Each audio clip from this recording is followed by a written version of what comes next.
Hello everyone, Razia mini ব্লগে তোমাদের সবাইকে স্বাগতম। তো আজ কোথায় যাচ্ছি চলো দেখাই।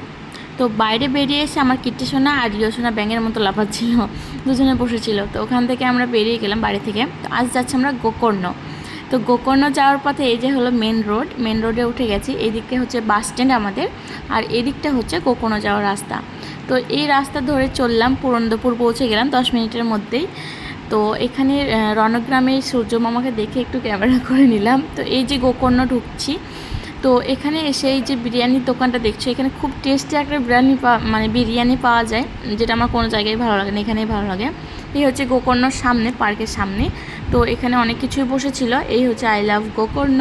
আর এই হচ্ছে পার্কের টিকিট কাউন্টারটাও অনেকটা বড় ছিল। আর পার্কেটা বললে পারে অনেকটাই সুন্দর, অনেকক্ষণ ঘুরতে হবে তবে আমি শেষ করতে পারবো। তো অত টাইম ছিল না, সেই জন্য তোমাদের একটু বাইরে থেকে দেখিয়ে দিলাম। কোনো এক সময় বাইরে পুরোটা ঘুরে দেখাবো। তো এই যে হচ্ছে ফুচকাওয়ালা, এর এত পরিমাণে টেস্টি ফুচকা বানাইও, না খেলে আমি কোনো দিন যাই না, আসলে পারে খেতেই হবে আমাকে। তো এই যে একবার দূর থেকে একবার পুরোটা দেখিয়ে দিলাম। লাইট জ্বললে এত সুন্দর লাগে কি বলবো। তো গোকর্ণর সামনে এনার কাছে চিকেন চপ 10 টাকা করে পাওয়া যায়, খুব টেস্টি। ঘুগনিটাও অনেক টেস্টি। তো এখানে দুটোই নিয়ে নিলাম। তো আসার পথে দেখছি অনেকটাই সন্ধে লেগে গেছে।